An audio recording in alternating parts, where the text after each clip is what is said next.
नवंबर का महीना था और हाड़ कंपा देने वाली ठंड पड़ रही थी। रात के लगभग 12 बज चुके थे।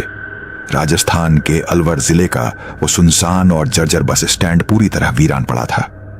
यह जगह दुनिया की सबसे डरावनी और भूतिया जगहों में से एक भानगढ़ किले से कुछ ही किलोमीटर की दूरी पर थी। कहते हैं कि भानगढ़ की सीमा में सूरज ढलने के बाद जो भी जाता है वो या तो अपना दिमागी संतुलन खो बैठता है या फिर लौटकर कभी वापस नहीं आता। रोहन, जो दिल्ली की एक मल्टीनेशनल कंपनी में काम करता था, एक टूरिस्ट के तौर पर राजस्थान घूमने आया था। उसे किसी भी हालत में एक जरूरी मीटिंग के लिए सुबह तक जयपुर पहुंचना था, लेकिन किस्मत को कुछ और ही मंजूर था। उसकी कैब इस सुनसान और जंगली इलाके में अचानक खराब हो गई थी। ड्राइवर रामू, जो आसपास के गांवों के बारे में जानता था, के चेहरे पर हवाइयां उड़ रही थीं। साहब, ये जगह ठीक नहीं है। मैं आगे गांव से कोई मैकेनिक या मदद लेकर आता हूं। आप गाड़ी से बाहर मत निकलना।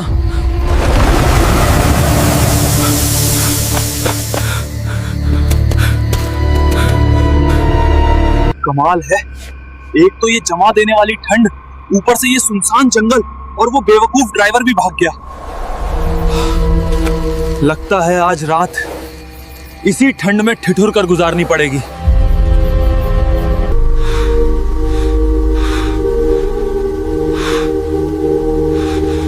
रोहन कार से बाहर निकला और टहलते हुए उस पुराने खंडहर नुमा बस स्टैंड की छतरी के नीचे आ गया।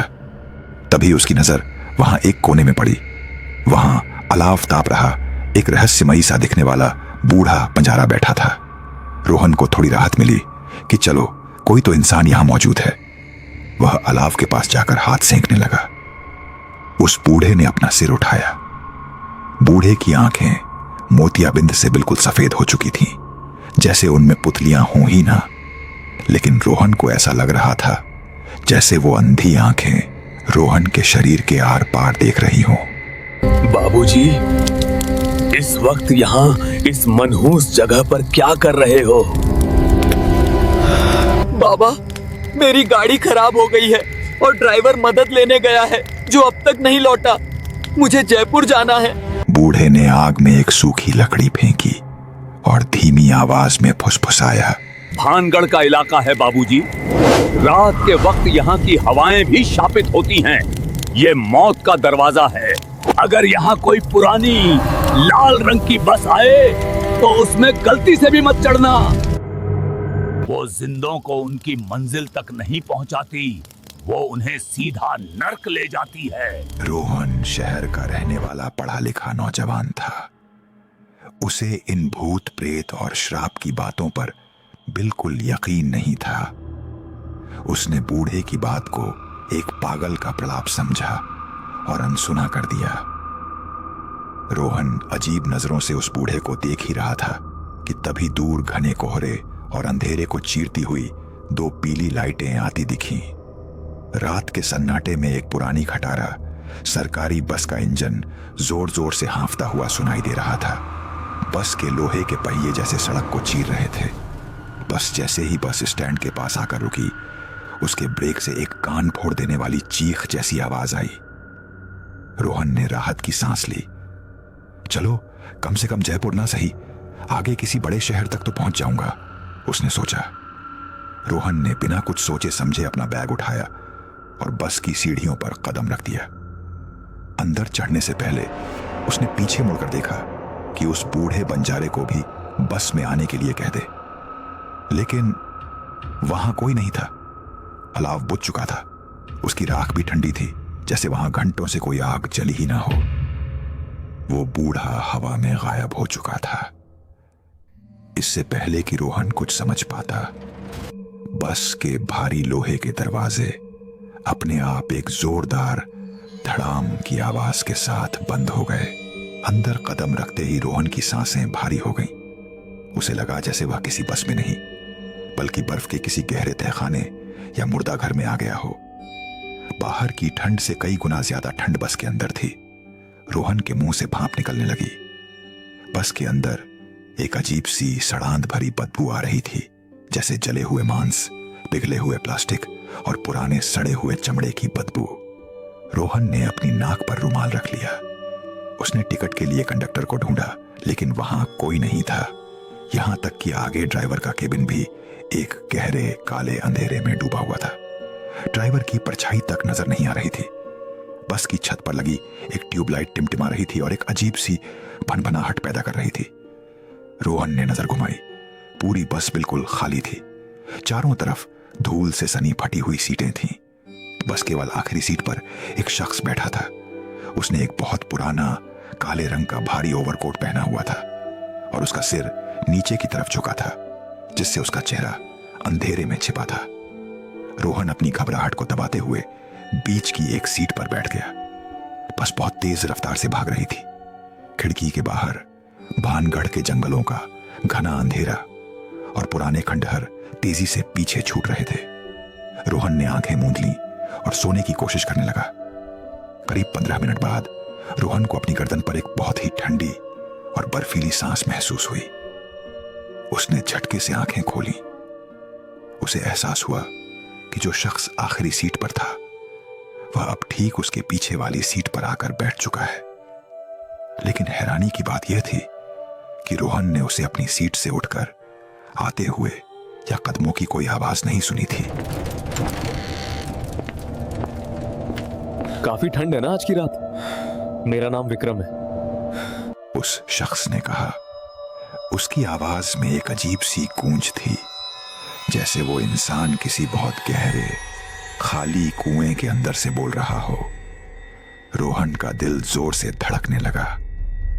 उसने खुद को संभाला और बिना उसकी तरफ देखे जवाब दिया, हाँ, बहुत ठंड है। शुक्र है कि मुझे ये बस मिल गई, वरना पूरी रात उसी स्टैंड पे गुजारनी पड़ती। तुम्हें पता है हम कहां से गुजर रहे हैं? ये भानगढ़ किला का मुख्य द्वार है, जिसे पार करने की इजाजत किसी जिंदा इंसान को नहीं है। रोहन ने खिड़की से बाहर देखा। उसे बाहर सिर्फ एक घुप अंधेरा और प्राचीन पेड़ों की डरावनी परछाइयां दिख रही थीं। बस को चलते हुए लगभग 1.5 घंटा हो चुका था, लेकिन इस दौरान रास्ते में कोई ढाबा, कोई गांव या कोई और गाड़ी सड़क पर नजर नहीं आई थी। सड़क भी अजीब लग रही थी। बाहर के पेड़ और खंडहर एक जैसे लग रहे थे, जैसे बस आगे नहीं बढ़ रही, बल्कि एक ही रास्ते पर बार बार गोल गोल घूम रही हो। भाई, ये बस जयपुर ही जा रही है ना? कंडक्टर कहाँ है इसका? ये बस कहीं नहीं जा रही। रोहन, ये बस पिछले 30 सालों से सिर्फ इसी रास्ते पर चल रही है। इसका कोई सफर खत्म नहीं होता। रोहन के पूरे शरीर के रोंगटे खड़े हो गए। उसकी सांसें अटक गईं। तुम्हें मेरा नाम कैसे पता? मैंने तो तुम्हें अपना नाम नहीं बताया। रोहन ने झटके से पलटकर पीछे विक्रम की तरफ देखा और उसकी एक चीख उसके गले में ही घुट कर रह गई। विक्रम का सिर अब ऊपर उठ चुका था। उसका आधा चेहरा बुरी तरह आग में झुलसा हुआ था। उसकी बाईं आंख अपनी जगह पर नहीं थी, वहां सिर्फ एक गहरा काला गड्ढा था। उसके सिर के जले हुए हिस्से से गाढ़ा काला खून टपक कर बस के फर्श पर गिर रहा था। विक्रम के होंठ पूरी तरह जलकर गायब हो चुके थे। बस जली हुई लाल त्वचा के बीच से उसके पीले दांत खौफनाक तरीके से चमक रहे थे। डरो मत रोहन, मुझे देखकर डरो मत। विक्रम की बिना होठों वाली मुस्कान और चौड़ी हो गई। 30 साल पहले ठीक आज ही की रात इसी भानगढ़ के रास्ते पर हमारी बस का एक्सीडेंट हुआ था। हम 40 लोग इस बस में सवार थे। हम लोगों ने गांव के एक तांत्रिक की चेतावनी को अनदेखा किया था। उसने कहा था कि रात के वक्त भानगढ़ की शापित सीमा पार करने की कोशिश मत करना, लेकिन हमारे लालची ड्राइवर ने बस नहीं रोकी। विक्रम बोलते बोलते रोहन के बिल्कुल करीब आ गया। बस एक खाई में गिरी और उसका फ्यूल टैंक फट गया। उसमें भयानक आग लग गई। हम सब उस लोहे के पिंजरे में तड़प तड़प कर जिंदा जल गए। हमारी चीखें इस जंगल ने सुन ली।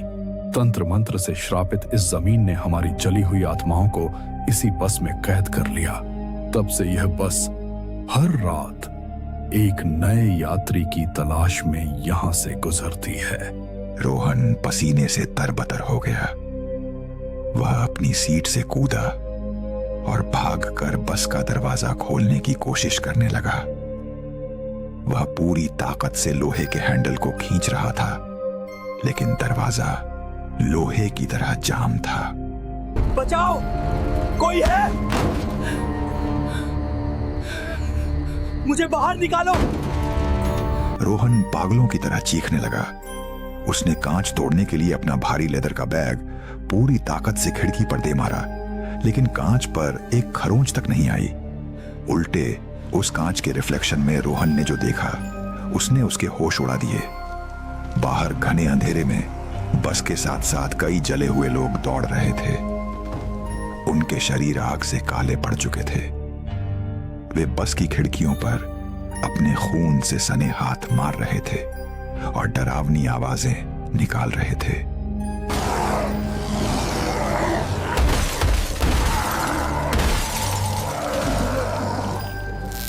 रोहन लड़खड़ाता हुआ भागकर ड्राइवर के केबिन की तरफ गया। उसे लगा शायद ड्राइवर गाड़ी रोक दे, लेकिन वहां जो उसने देखा, उससे उसके पैरों तले जमीन खिसक गई और वह घुटनों के बल वहीं गिर पड़ा। ड्राइवर की सीट पर कोई इंसान नहीं था। वहां सिर्फ एक इंसानी कंकाल बैठा था जो जली हुई सीट बेल्ट से बंधा हुआ था, और वो कंकाल अपने हड्डियों वाले हाथों से बस का स्टीयरिंग घुमा रहा था। तभी पीछे से विक्रम की जली हुई लाश खिसटती हुई रोहन के करीब आ गई। पूरे बस के फर्श पर विक्रम का काला खून फैल चुका था। मुझे मुक्ति चाहिए रोहन, बहुत दर्द होता है हर रात जलने में।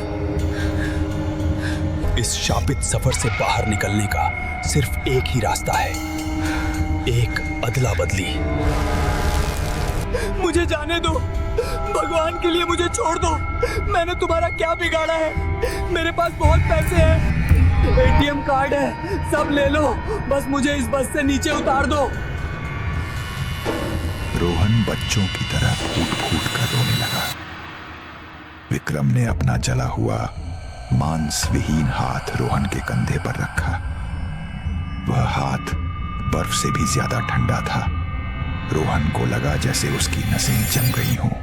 पैसे यहां मौत के बाद काम नहीं आते रोहन। तुम्हें इस बस का नया यात्री बनना होगा ताकि मैं इस नर्क से आजाद हो सकूं। तुम्हारे पास कोई विकल्प नहीं है। या तो तुम चुपचाप मेरी जगह लो, या फिर बाहर भानगढ़ की ये भटकती भूखी आत्माएं आज रात बस के अंदर आकर तुम्हें नोच नोच कर खा जाएंगी। अचानक बस की सारी खिड़कियां एक झटके में अपने आप नीचे गिर गईं। बाहर से बर्फ जैसी ठंडी हवा के साथ दर्जनों जले हुए हाथ अंदर आ गए और रोहन के कपड़े, उसके बाल और उसके शरीर को खरोंचने लगे। बस के अंदर दर्दनाक चीखें और रोने की आवाजें गूंजने लगीं। रोहन का दिमाग सुन्न पड़ चुका था। उसकी सांसें उखड़ रही थीं। हाथों के नाखून उसके शरीर में ढंस रहे थे। डर, दर्द और साक्षात मौत के बीच झूलते हुए रोहन की इंसानियत और हिम्मत पूरी तरह जवाब दे गई। उसे समझ आ गया कि यहां से बाहर जाने का कोई रास्ता नहीं है। ठीक है, रुक जाओ, मैं तैयार हूं, मैं तुम्हारी जगह लूंगा।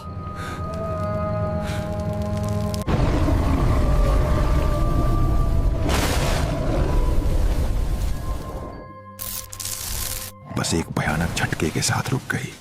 सब कुछ शांत हो गया। बाहर दौड़ रही आत्माएं गायब हो गईं। बस के दरवाजे अपने आप चरमराते हुए खुल गए। विक्रम का भयानक और जला हुआ शरीर धीरे धीरे सफेद धुएं में तब्दील हुआ और बाहर की ठंडी हवा में उड़कर हमेशा के लिए आजाद हो गया। अगले ही पल रोहन ने खुद को बस की आखिरी सीट पर बैठा हुआ पाया। उसने एक भारी पुराना काला ओवरकोट पहना हुआ था। उसने अपने हाथ देखे, वो बिल्कुल पीले पड़ चुके थे। उसका शरीर अब बर्फ जैसा ठंडा और सुन्न था। उसने अपनी छाती पर हाथ रखा। उसके अंदर की धड़कन हमेशा के लिए रुक चुकी थी।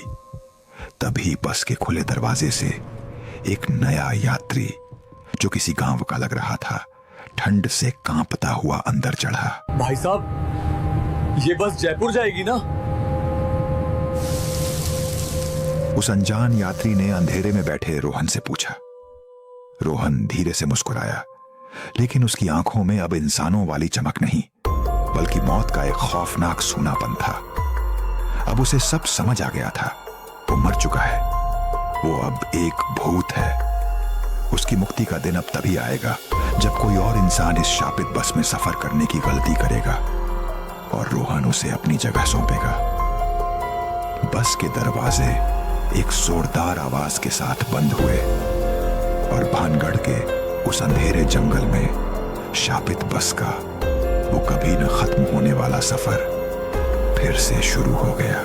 दोस्तों, अगर आप भी कभी रात के वक्त किसी सुनसान बस स्टैंड पर अकेले खड़े हों और कोहरे को चीरती हुई कोई पुरानी खाली बस आपके सामने आकर रुके, तो उसमें चढ़ने से पहले एक बार सोच जरूर लेना।